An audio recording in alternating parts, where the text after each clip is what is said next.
Good morning and or evening. How are we doing today, Captain K? Looks like it's you and me for one ride for our sweet cow gal to find out what happens. Yeehaw. The yee like fully got cut I've off by your actually had mic. a pretty good day today. That's awesome. No. No.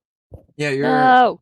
there you go. Yeah, we lost the no a little bit, but we got you at the end there. Well, to recap where we left off, she and Locke actually had quite an interesting revelation as to the nature of your favorite Fox Boy's existence.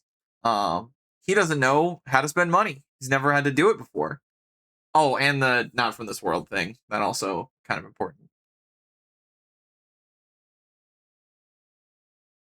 How is she The feeling? 45 minutes last episode of peak Jesse and Locke comedy. Yeah. Uh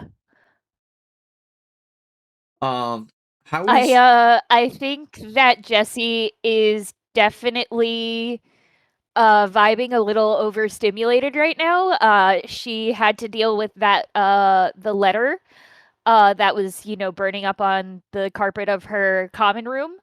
Uh addressing someone's brother being missing, which does not fare well for her as a twin with a brother. Uh, and then the revelation that you just mentioned of her party mate slash new friend question mark not knowing how to purchase things with money.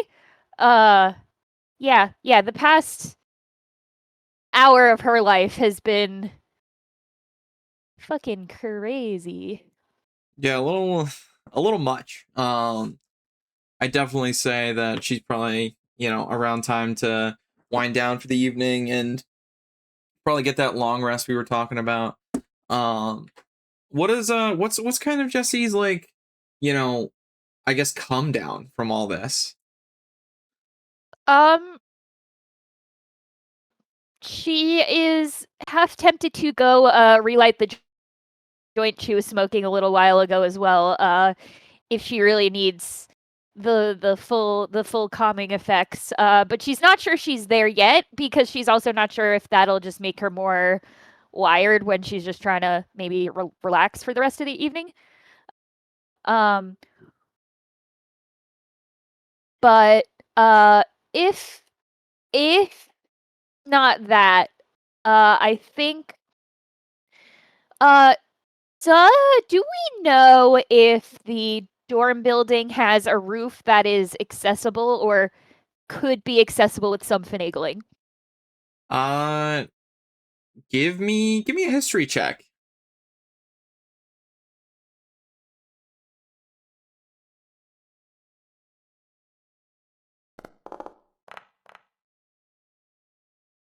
Oh, is that Okay, shit? yeah, Okay. damn. Yeah, you really did get the bad ones out of the way earlier in the pre-recording.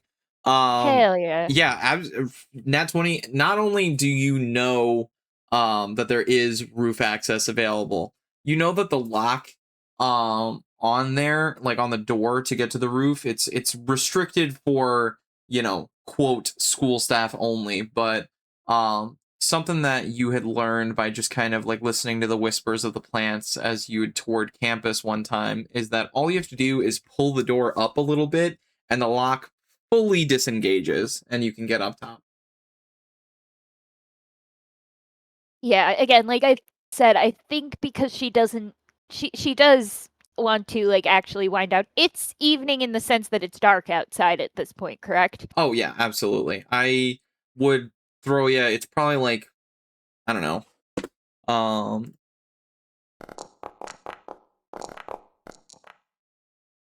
It's 8:54.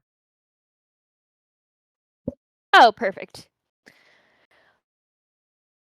Um, so she definitely excuses herself from the room if anyone was like, hanging out in the common area and goes up to the roof just to be outside quotes for a little bit and just kind of Get some um fresh air, maybe see the stars. Absolutely. On your way out, yeah. you notice Yeah, that do her normal Normal routine. Um, what's the word? I will say you do notice a couple things on the way out. First, the door to your room, like yours, Junie's, and yours, Junie's, and Izzy's, is open, and Izzy seems to be like nose deep in a book until you take a second glance and realize that she's fully fallen asleep, with a book over her face, and uh, you know. Actually, Hmm? then I think before Oh, sorry, not to cut you off. Oh, no, no, What absolutely. was the second thing you were gonna say? You hear a sound coming I was from. just gonna say No, no, you go. I'm sorry. oh no, I was just gonna say if Izzy fell asleep at her desk, buried her face in a book, I do think Jessie does take care to grab her blanket from her bunk and just kind of drape it over her shoulders, and maybe like kind of try to stick a pillow like under like Junie, her face a little, so she's not like she's in bed, but yeah, they're like she is kind of laying on top of stuff, so you can pull a blanket over her easily. The book's still shielding her face. yeah, yeah, What's the maybe just like take the book and put it like on her night table or something, just so she's not uncomfortable. uh as you touch this book, please give me a perception J- check and a luck check.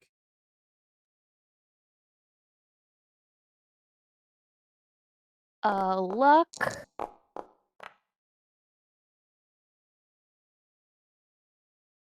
and perception was the other one. Mm-hmm. Ooh, perception was bad. That kind of makes sense. She's really frazzled. As you touch the cover, the hard leather bound cover of this book, you instantly feel a connection to it. It almost calls to you. And it feels very familiar too. A similar warmth and pulling that you felt when you first got your arcane focus slash spell book. The the tiny golden thread around her heart. Um, yeah, I think this is again just kind of adding to Jessie's like heightened emotional state. So while I do think she does like take the book from Izzy and put it on her desk, she kind of just like scuffles off after that. Like Yeah, she doesn't pry, she doesn't try to see what it is. She doesn't even really think to check out what it is. She just kind of feels that like warm feeling in her chest that's very familiar to her after the 11 years worth of feeling this feeling crop up every once in a while. Um, and yeah, I think that kind of makes her want to go out to the roof even more absolutely. than she had, before this experience.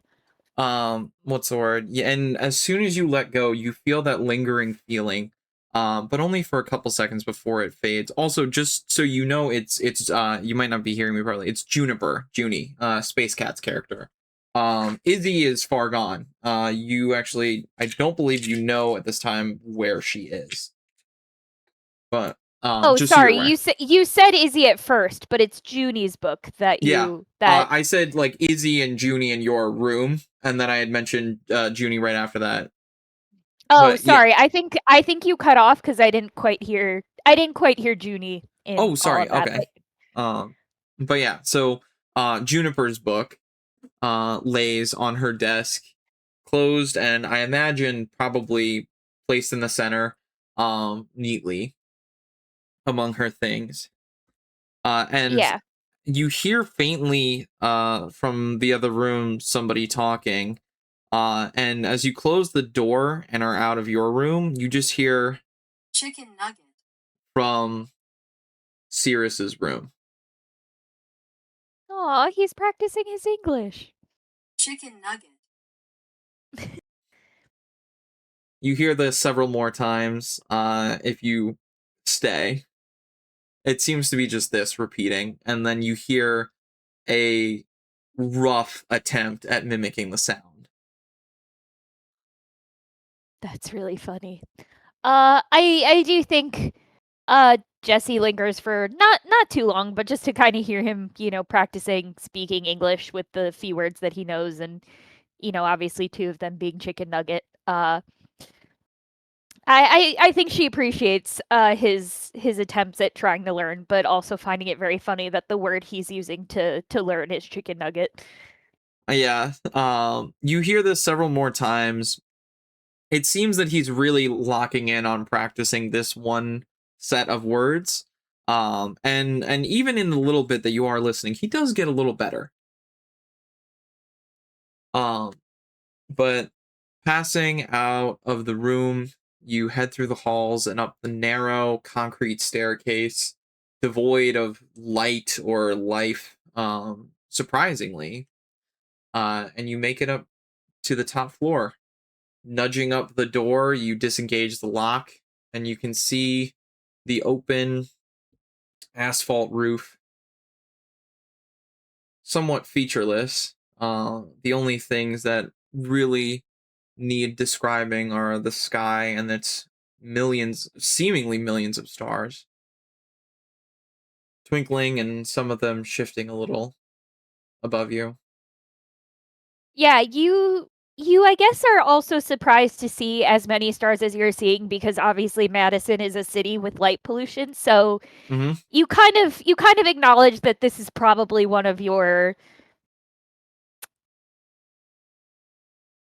you don't want to call them episodes because that has a negative connotation, but you know that you're experiencing what you normally experience elsewhere.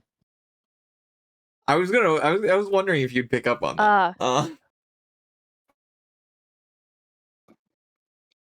Uh yes, because I've had the thought of this doesn't normally happen to her in Madison. It happens to her other places. Yeah. But when it does happen in Madison, it's because, something's happening. Uh I don't want to say too much for our adoring fans. Well, All three of them out there. there actually are three of them now confirmed, by the way. Um, it was just Outside of two. the outside of the people who play. Mm-hmm. So shout out to my two sisters, who I will leave nameless, um, We love you, and my sisters. one buddy from college. We love you, college buddy. But yeah, back to our young lady who's maybe having an episode. It's not. I don't know. Jury's still out. Uh but yeah, I think she kind of acknowledges that this is happening to her. She felt the thread, she felt the pull. She needed to be outside. She's seeing, the fucking cosmos over Madison, Wisconsin right now. And then she kind of takes out her journal and goes into one of her drawing fervors. Um, And what does she kind of just draw? letting it. Uh, I mean, she does get all the sky, as is normal. Again, very strange that somebody who does not normally have artistic inclinations or really, too much interest in art itself, can just create star maps from looking at a sky for, however long it takes. I don't think she's ever actually, timed or really been able to like time truly how long this is happening to her because it doesn't really feel like, it just feels Don't worry about that. like time is passing. Uh but yeah, she's doing that for however long. Does she hear anything as this is happening, or is it just, the Uh, city sounds of Madison, Wisconsin? the normal sounds, the soft sounds of the city. Maybe the muffled conversations of a few passersby coming into their own dorm rooms after their own long days, or the breeze kind of blows your hair back and almost in a kind way, keeps everything out of your face and lets you focus. Looking up and down, you can see the sky go from the kind of violety oranges and purples to full night. And you keep looking up, making small adjustments, looking down, and something kind of inches its way into the back of your head. You realize this doesn't look like any sky you've seen before. There's not only just too many stars, they're all in the wrong places. You can't find any of the normal constellations that you would look for, but you see new Um, ones. I do think that if that's the case, there is still like just little feeling of anxiety like creeping at the back of her brainstem, just going like, why is this different? Like, what happened to make this different than any other time I've experienced this? Like, I um I do think those like thoughts are like not prominent in her mind right now, but are just like kind of lingering at the back of her brain, just like going like, but why is this different? What am I seeing that's so like what like just kind of questioning what's happening to make it feel different. Absolutely. Um, if you'd like, you can give me like an arcana or maybe a history check. And I would say that you can use those to try and help discern as to what's going on. Or if you'd like, you can make a wisdom saving throw against yourself. Wisdom save against myself. Interesting. Do I roll twice for a wisdom save against myself, or do I roll once and you roll once? I roll once. Um, I roll once, Okay, let's and do you that. That try sounds and beat interesting. that number. Did you roll with advantage? Is that why you rolled two dice? I don't know. I don't know. Do you want to use your lucky feet here? You do get those back on a long rest. I want to. I do. I You do? Okay. Burn a absolutely burn a luck roll and give me another roll. diddly do, because that felt pretty low. Okay, I feel better about that. Do you roll another lucky or do you hold it here? No, I hold it. I hold it. I hold it. Okay. That was a 17 on the die. You pass. Taking a moment and just closing the book and taking a very deep, sharp inhale. Almost, although this sounds somewhat counterintuitive to what meditation is, rapidly getting yourself to a meditative state where you can reflect. And the first thing is self analysis. Is this in your head? Is this caused by some sort of anxiety? You've had many strong and mostly negative or confusing events happen today. Many stressors, both normal and very much not, have been weighing on you, and you haven't really had time to process. And you think about times in the past where you've had extreme stress, you've had horrific things weighing down on you, but you haven't reached to light up, so it hasn't gotten that bad. And as you look up at the stars, you know that it's not in your head. It's just a strong gut feeling that either something is showing this to you or something has happened to the night sky. Something very powerful has changed, either your world or something above you. but you know that everything that you have written or, well, Um, drawn is there.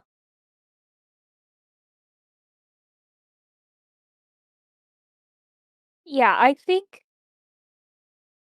if she's getting herself into a meditative state, I think she does, and whether this is subconscious or of her conscious mind, reach out to whatever, and again, she can't truly pinpoint who or what The force that's been leading her. has spoken either directly or indirectly.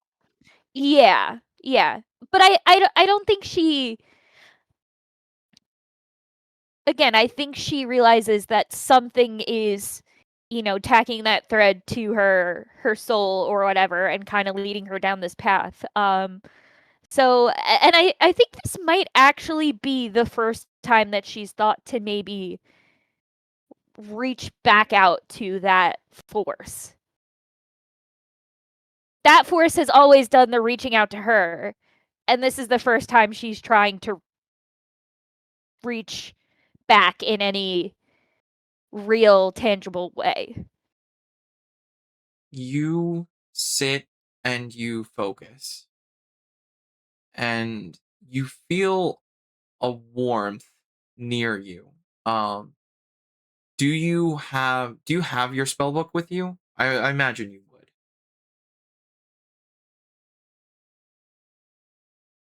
Yeah, that's what she was. Yeah, Um, that's what she had. That's what she draws on. okay. Then even better then, because you feel not the pages, but the back cover gets warm, tangibly warm. And if she does open her eyes, she will notice that a lot of the stars are twinkling much brighter, almost aggressively.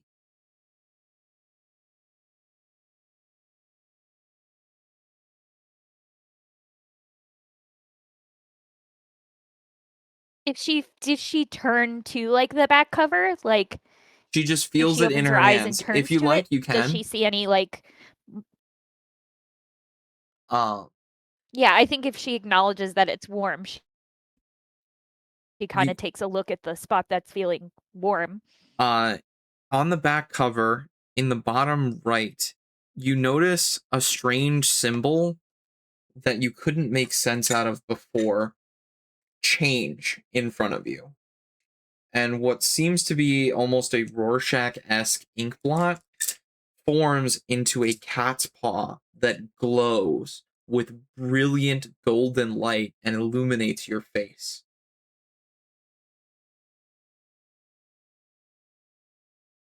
And for a moment, Did you say it turns into a cat paw? a cat's paw Okay. and shines with a brilliant golden light that illuminates your face. Mhm. And for a moment, you can almost make out in the center pad of the paw the number 4.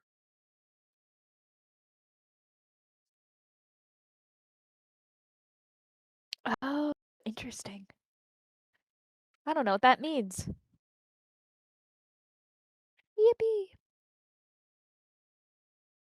If you'd like, you can always take notes of it in your cubby. Um, but as soon as I was you, just gonna do that. yeah, as soon as you take note of this and realize what's happening, the light fades, but the symbol remains.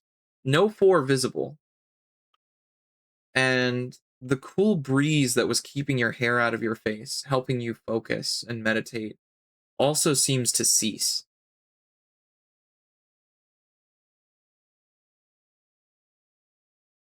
Does she look up?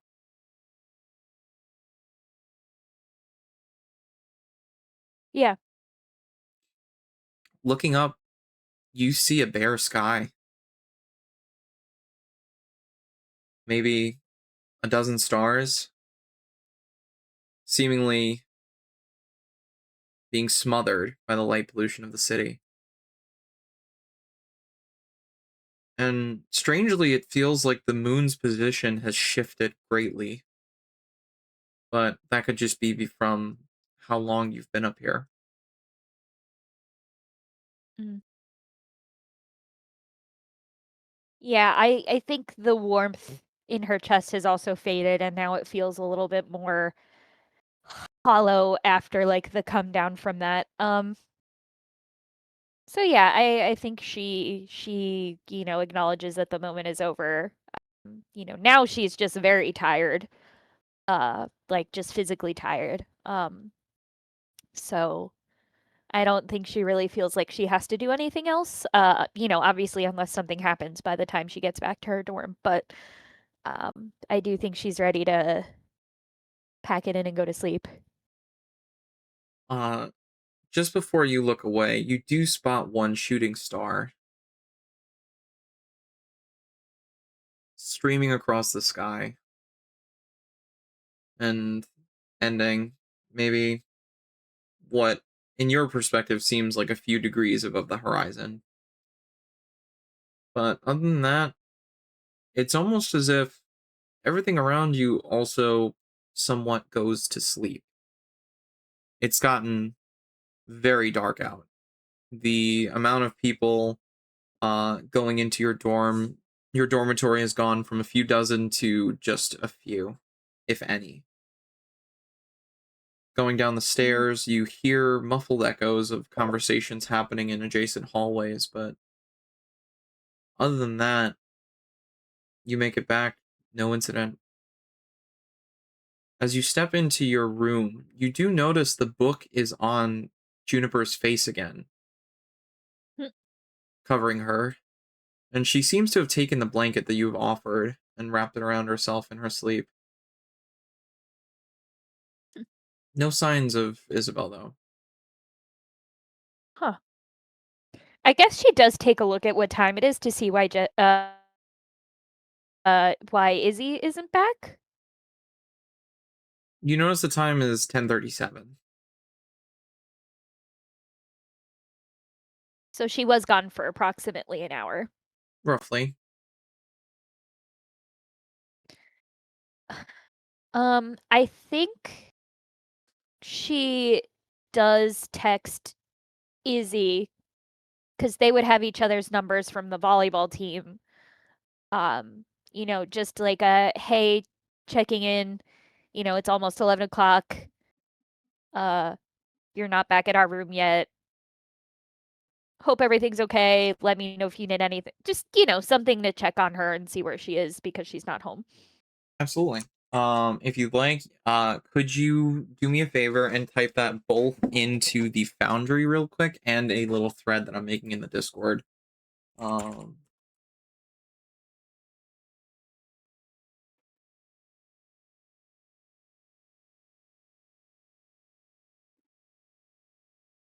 and we're back.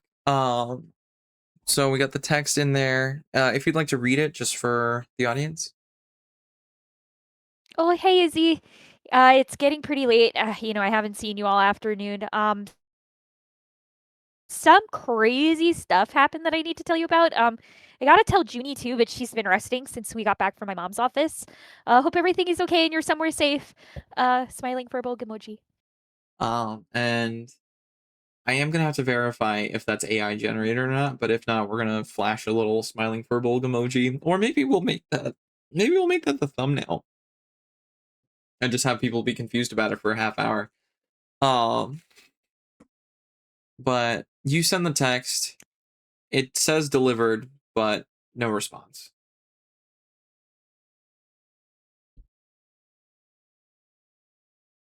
Gotcha. Yeah. Through the walls, you hear a couple more Chicken nugget. and you've noticed that in the short amount of time, the pronunciation has gotten very good.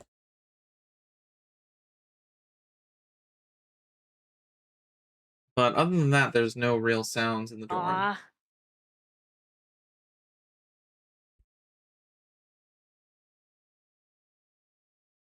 Yeah, I think I think Jesse does try to get some sleep after the day that they've had.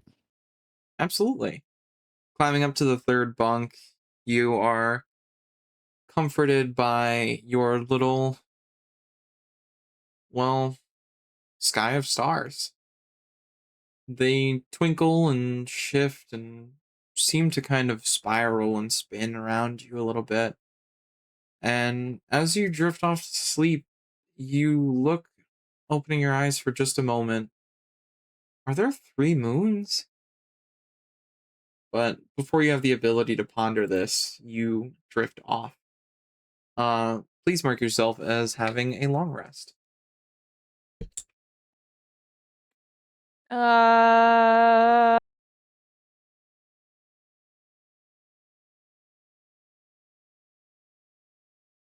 uh, That's the little like TP guy uh, in the top right of your. Yep. Um. yep, I think I figured it out, yeah. Yep. You got it. And as you open your eyes, you find yourself standing in an ornate wooden hallway.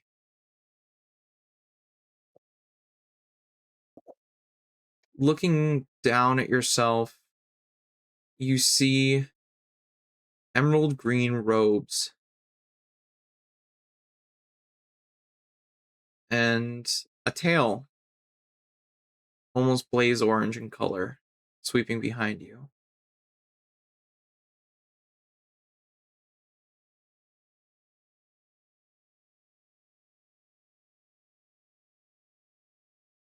Oop,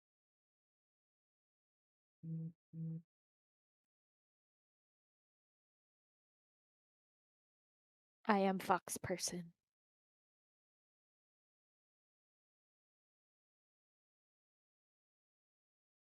Hello? Mm-hmm. Oh, I didn't know if you were saying things. I'm sorry. No. You notice Okay. that your feet kind of take off without you, and you start walking down this hallway,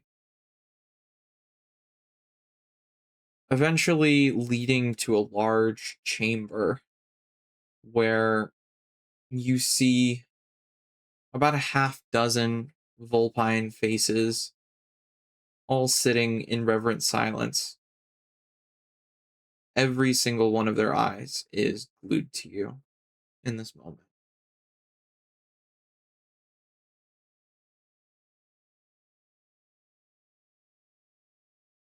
Straight ahead of you stands two figures at the center. A poised yet proud vulpine woman of a fiery red coat and matching cyan bordered white robes, and a more stoic yet warm vulpine man of a stone gray coat, clad in gold bordered black robes. And before them they stand an ancient aspen tree with the trunk wider than the reach of 10 people.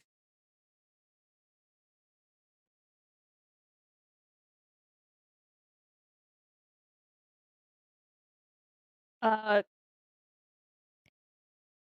can I speak with these people, or am I just, like,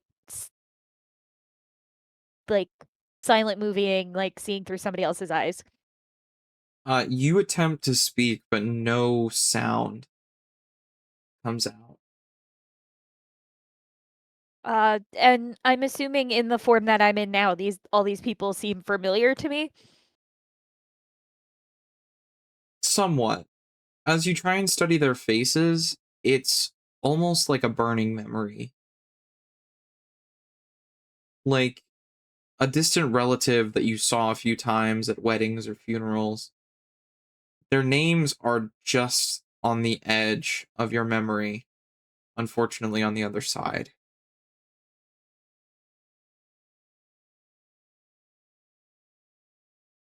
As you look Gotcha. around the room, they seem to get a little impatient with you. The pair at the center gives you a shallow bow and then look at you expectantly. I mean, does the body remember? Like, do I bow back? Do you bow back? That's up to you. I'm assuming they're expecting us to, or me? I? This is tripping me out. Yes, yes. The body bows back.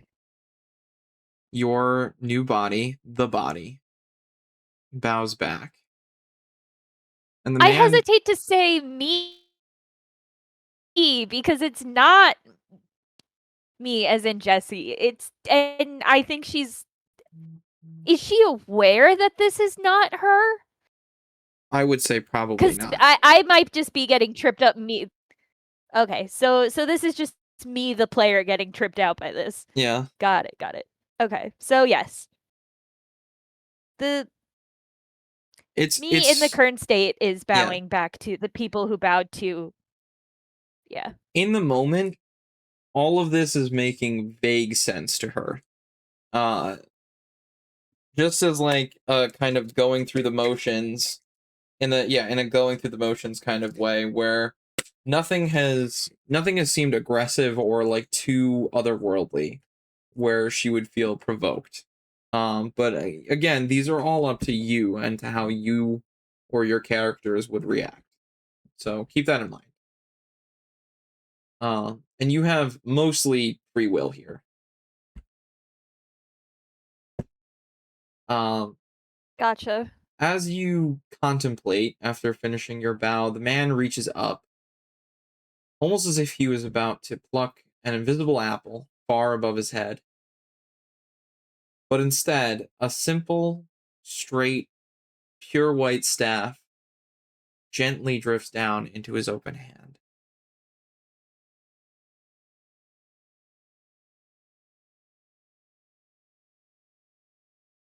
Okay. He gives the staff a full turn and a half in his right hand, testing it for balance seemingly. His eyes narrow as he gazes upon it, and then nods, satisfied, and turns to you.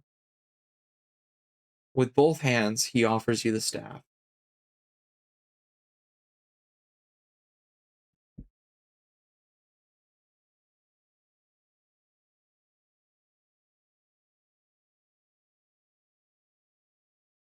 Uh, we take it. Extending your hands, you notice that they are not yours, but instead red, furry ones that seem a little familiar. And you take this staff. You can see your soft red fur very strikingly juxtaposed by the green border of the robes that you wear. And the man steps back. In his place, the woman steps forward with a pair of golden sleigh style bells. Their soft ring echoes through the hall, and in that moment, you notice it seems to be the only sound that you've heard, aside from your own footsteps.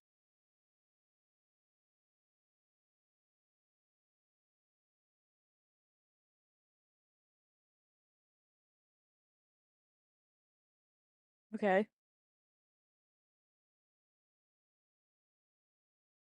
Does anyone respond to the bell? As you look around, one of these seeming council of elders gives you a subtle nod, almost as to say, go on.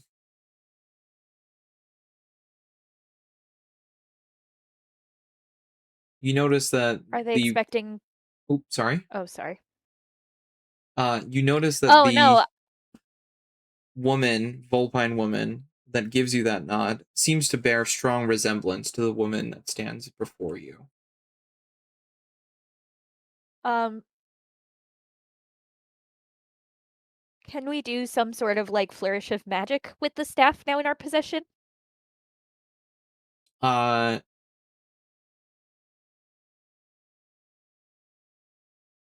give me an Arcana check. I'm gonna say at advantage for situational awareness.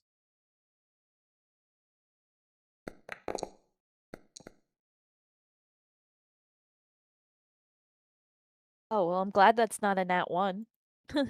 Uh, Uh, you, uh, okay. your body seems to have a muscle memory of a flourish for the staff, and you can feel the sparks of magical energy reverberating from it. But the staff is missing something. And your eyes are pulled back to the woman, seemingly unfazed by your maneuver, still offering these two golden sleigh style bells. Sorry, what was the last part of what you just said, TM? I didn't catch that. 2 Uh, gold. the two gold sleigh style bells. She still stands, almost frozen, offering them to you, unbothered by your maneuver. Oh, she's offering us bells. Mm-hmm. Uh, do we take? I feel like we take the bells if she's offering them to us as well. Um, and then does the body remember like what to do with them? As you take the bells, the woman bows to you softly and returns back to where she was.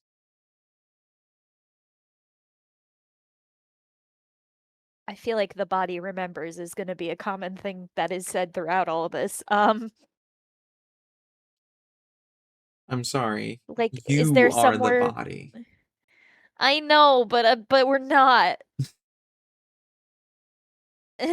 Anyway, um, As you hold the bells in one hand and the staff in the other, the man shows a coil of green ribbon. Gold inscriptions in it glow against the verdant cloth in the evening sun. And the man seemingly moves through you for but a moment before correcting itself himself, almost like a movie or a game that characters clipped through one another. You feel yourself shift suddenly, almost as if moved into a standing position, holding the staff and the bells. The ribbon is now in your hands.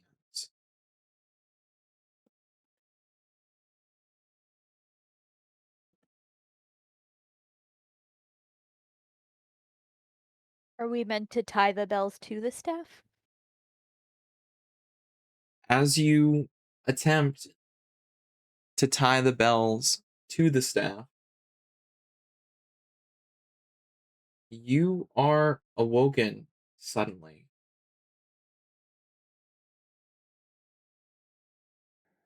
Oderant dum metuant. Ibi redibus non morisus in You hear velo. someone speaking. Aestimus sum cum dissamatis. In lacom factus sum You are sicat yourself homo again. sin adjuntario. You can feel Intermoturus your natural liber bovine sicunt. features. Your hands Volternari are no longer dermontis in covered in an orangey sicabulis. red fur, Forum nanis but there is moral a strange light ampulus. below you. Was that good? Oderant dum metuant. My Ibi God, did you redibus get her to non do that? morisus in velo. I won't say. Aestimus sum That's so cum cool. I know whose voice dissamatis. that is. In lacom And as you look factus over, sum sicat homo I don't sin need introduce adjuntario. her. As you see Intermoturus your liber roommate sicunt. floating, Volternari dermontis in a sicabulis. deep Forum blue light nanis moral ampulus. emanates from Was her that good? eyes Oderant as the book that you Oderant held dum metuant. floats in front of her, Ibi redibus non morisus in and velo. on the wall opposite her, Estimus cum farthest side from the dismotis. door, In you see lacom what can only be described factus as a sum tear. sicat homo sin adjuntrio. Something has Intermoturus opened liber the wall sicant. to somewhere else. Alternare dermantis in superpulis. Forum nanis moral ampellis. Was that good? Oderant dum metuant. She repeats the words Ibi over redibus and non over, inching morisus closer in velo. to this Estimus intrusion. sum cum disamatis.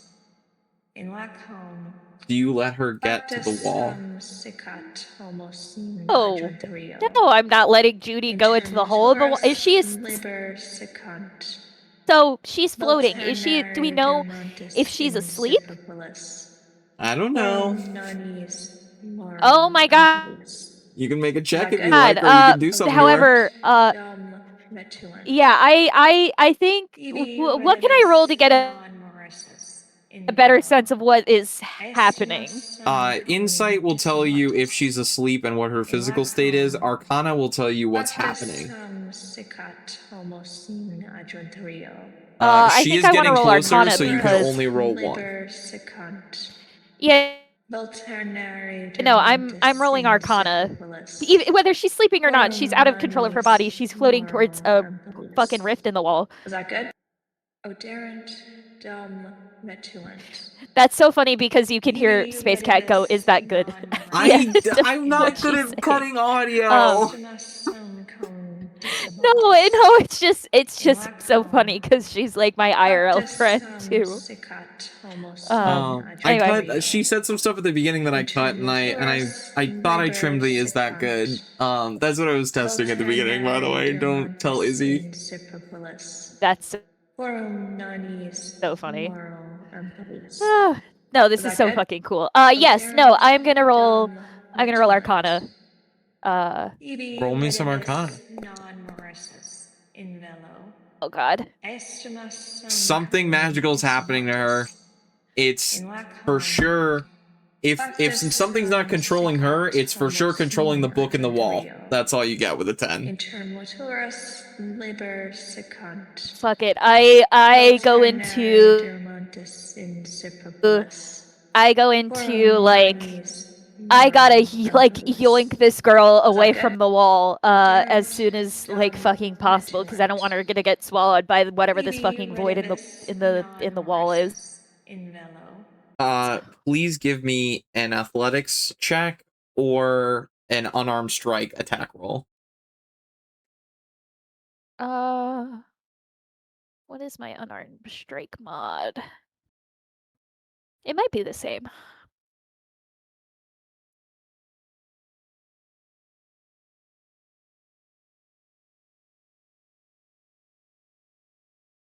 Where unarmed strike at in Foundry?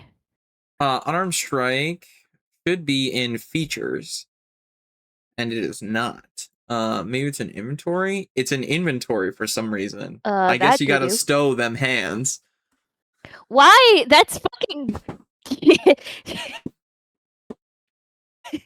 That's. I mean, strength, athletics, and attack roll for. They're the same probably for you. That is the same, so I'm just gonna roll athletics. They 22 hits. I rolled a 22. Yoink! You take her down. The lights in the room all return to normal. The rift closes. The book forcibly slams itself shut, and she is on the floor. And that is where we're going to end it for today. If you'd like, you can add something to the outro. Although we will be having a little gift for her as well, for her one-on-one that we can record separately. That's awesome. No, all good for now. That was fucking sick. Well, I liked every moment of that. Oh, I'm so happy. Well, wonderful night or day to yes, whoever's watching, and bye. Bye.